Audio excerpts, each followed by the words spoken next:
Hello everyone again, this is Ricky Fury again, though I'm a KDF Rami Adira Shalom this time, bringing you another video talking about survivability in Star Trek Online. My previous video covered shield resistance, which I will be improving later, but this video today I'll be going over weapons for tanking in Star Trek Online, including the 3 specific energy weapons that I consider the best for tanks. Now generally, any weapon or any weapon type can be used for tanking.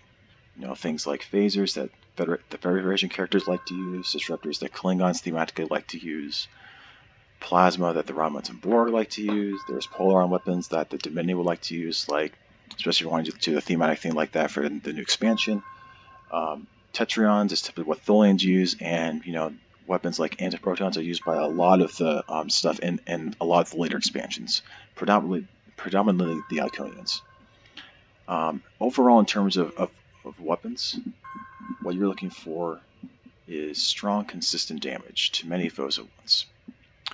Because of this, torpedoes typically do not work as well unless you're going for a super sciencey full build with oxygen shield power, and then the torpedoes are just strictly for their effects. So I typically don't suggest torpedoes. Cannons and turrets can work, though they're often only available on squishy ships or ships that simply can't turn fast enough to effectively use them. So I typically don't recommend those either. Instead, I personally recommend beam arrays. With beam arrays, you have a wider firing arc, and you're also able to typically just attack from the side on your less maneuverable tanky ships, and still do decent damage and hit many enemies at once. Now, generally for a specific energy type, like in general, as I said, you can pick whatever you like.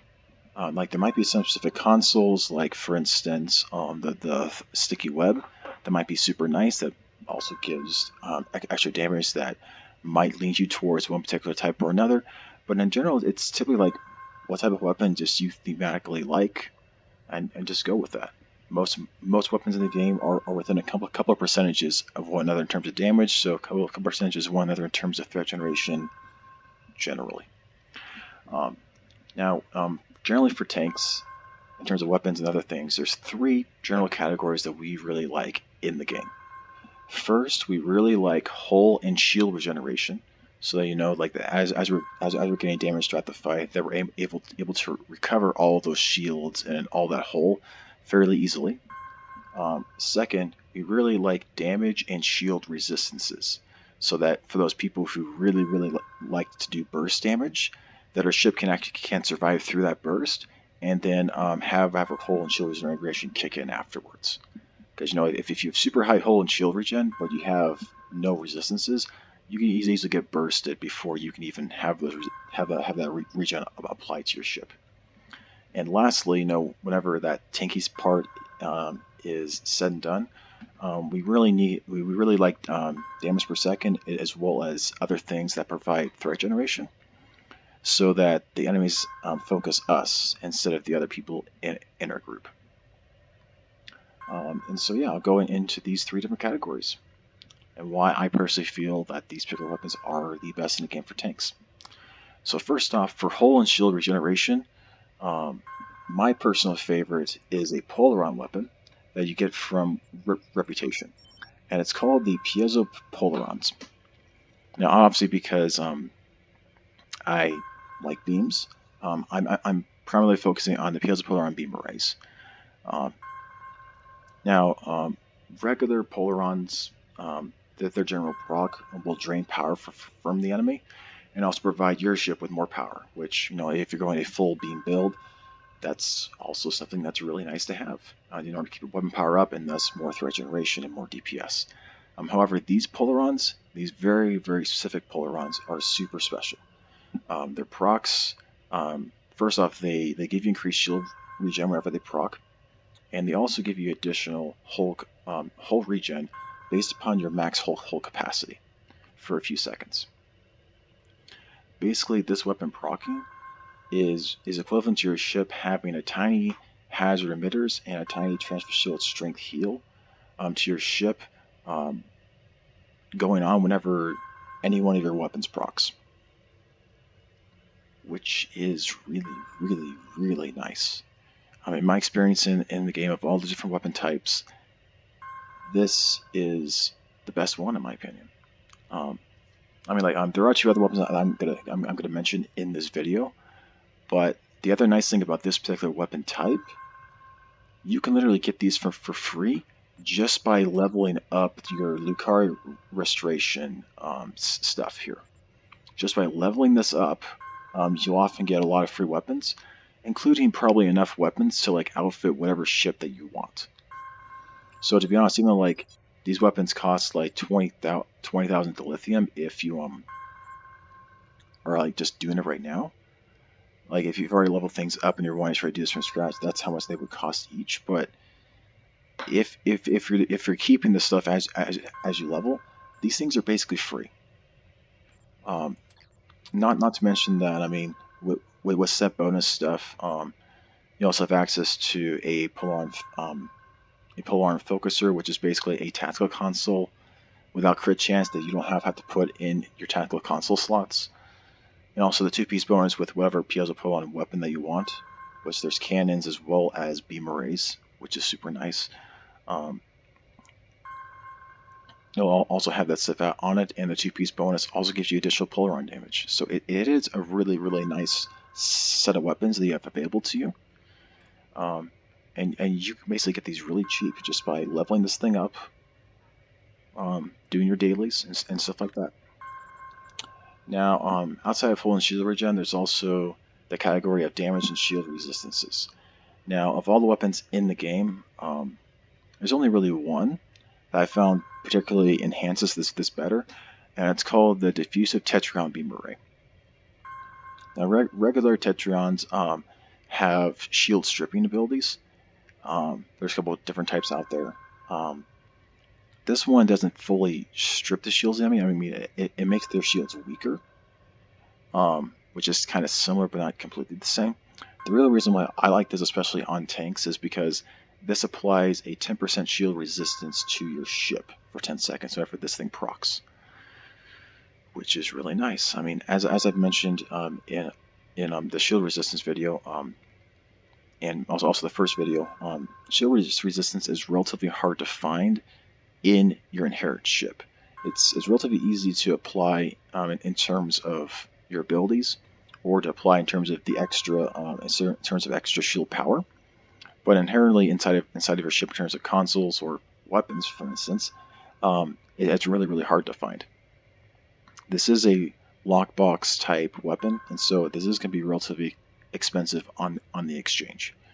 The last I checked, it was around about 400,000 EC just to get one of these weapons generally. So they aren't cheap at all. Because if you're going to do a build, you have to get a lot of these. But if you're okay with your hold and shield regen, and you just want more additional shield resistance, especially if you feel like that your ship can recover super well, but it's getting bursted a little bit too easily, then yeah, attaching these things and having these procs go off can allow your ship to survive just that little bit easier.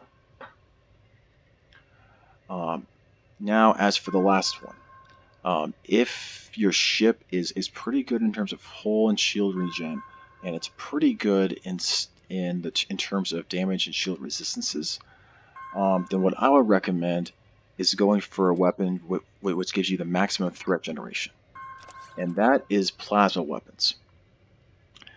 Now, plasma weapons are unique in this aspect, in that what their general chance, what their particular proc is that it does a DOT damage on your target for a few seconds. That ignores shields and goes straight to their hull.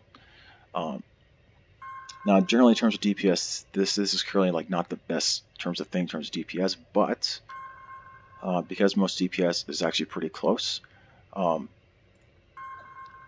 this DOT is a zero distance ability type of thing on your ship. So like having plasma weapons on your ship is adding another zero distance ability type of thing that is periodically proccing, that is making enemies want to attack you more. Like, I mean, like if you've ever seen people on the internet, like Timberwolf or somebody, like like him, SOB, um, and they're trying to do plasma weapons, they might mention that these weapons happen to, for some reason, um, like make the enemies attack them more, and that's the reason. It's because it's particular proc. It's making the enemies make that attacking ship look more threatening than it actually would be.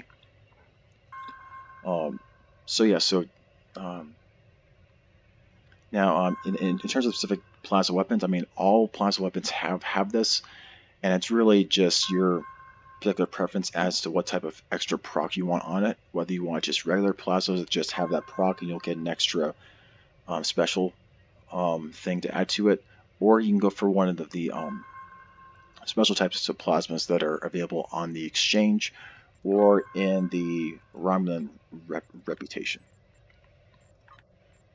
I don't personally feel that these things are particularly great. I mean, this is like these weapons are basically this just adds the disruptor proc to the plasma proc, so it's nothing really particularly special. The experimental Romulan beam array used to be a super nice weapon because the way that this used to be was its special thing about it was that it used to drain 0 power from your ship. They eventually got rid of that proc because there used to be a lot of issues with it about that proc. For some reason, spreading to your other energy weapons, so your energy weapons wouldn't drain any power whatsoever. And because that was broken and they couldn't figure out a great way to fix it, they just got rid of that proc and just added different stuff to that weapon. So yeah, for TLDR, um, it doesn't really matter what weapon type that you really want. I personally recommend beam arrays. Um, in terms of those beam arrays, I highly recommend getting Piezo-Polaron beam arrays, just because they add an additional hull and shield restoration, especially if you're trying to squeeze that little bit of extra tanking power. This is probably one of the best stats to kind of amplify even further. There are things like the diffused tetrons that are also super nice. Um, if you want additional shield resistance, or if you don't care about either of those and literally just want as much threat as possible, going with some sort of plasma energy weapon is also not a bad option either.